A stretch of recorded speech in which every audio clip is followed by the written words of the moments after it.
with Years of Years, and it's This Day in Disney for July 9th, and we are heading to 1894 when Mr. Can-Do, Disney legend Joseph Fowler, is born in Lewiston, Maine.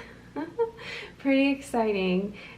Joe Fowler was an amazing guy. He was actually a Rear Admiral of the United States Navy, who after his retirement was sought out by Walt Disney when Walt was looking for a naval expert to help build the paddle steamer, the Mark Twain. So of course he helped with that, but he did so much more. His career with the Walt Disney Company is very impressive to me. Joe was hired as a construction boss for the whole Disneyland project, then stayed on as a general manager for 10 years. And after that, he headed over to help with Walt Disney World when they were starting construction on Walt Disney World. He went, and the original steamer ship there was named the Admiral Joe Fowler Riverboat. He was 71 when he completed Magic Kingdom, and 87 when Walt Disney Company asked him to help build the futuristic Epcot Center theme park. Pretty amazing. Talk about work ethic and, you know, someone who just really loved helping me build these, construct these parks, and seeing it through. He was obviously very talented to help with all these different parks. At Disneyland's Rivers of America, the dock is still known as Fowler's Harbor.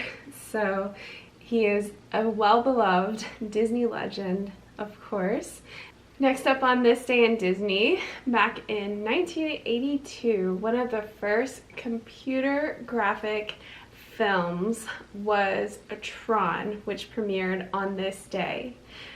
This film was written and directed by Steven Lisenberger and starred Jeff Bridges as a computer programmer who is transported inside the software world of a mainframe and of the computer, where he interacts with programs in his attempt to escape. Lisenberger actually became intrigued with the early video game Pong, and I found this so interesting that this was an inspiration for this film and the story, because that was the first video game I ever played, and many of us ever played. If you have not played Pong or ever seen a version of it, please go look it up. And you may think, why would that be inspiring? But back then, it was pretty inspiring to us. It was totally something new. It was a video game and a game that you could play with technology.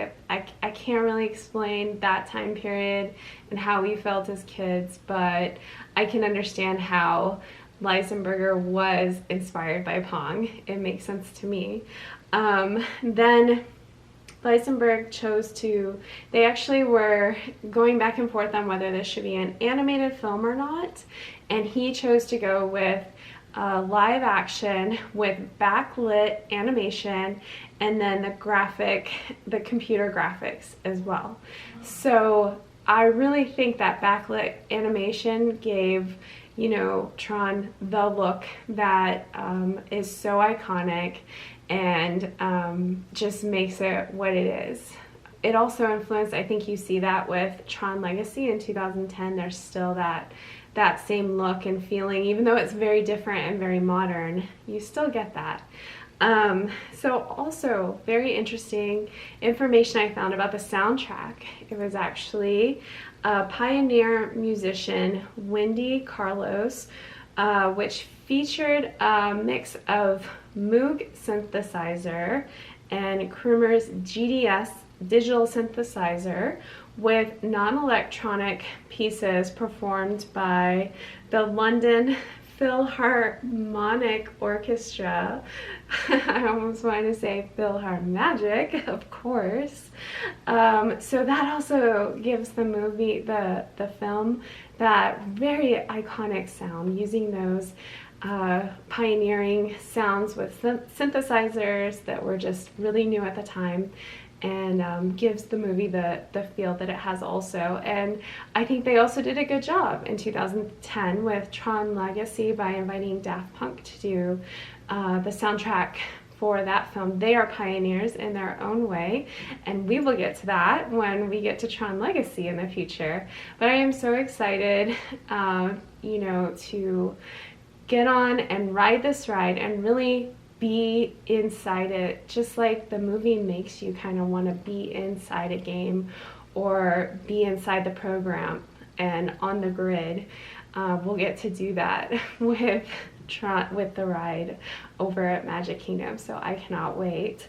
So if you haven't seen Tron, or if you haven't watched it in a long time, hey, go watch it this weekend or sometime this week. It's a great film. So that's it for this day in Disney, and we'll see you next time. Bye!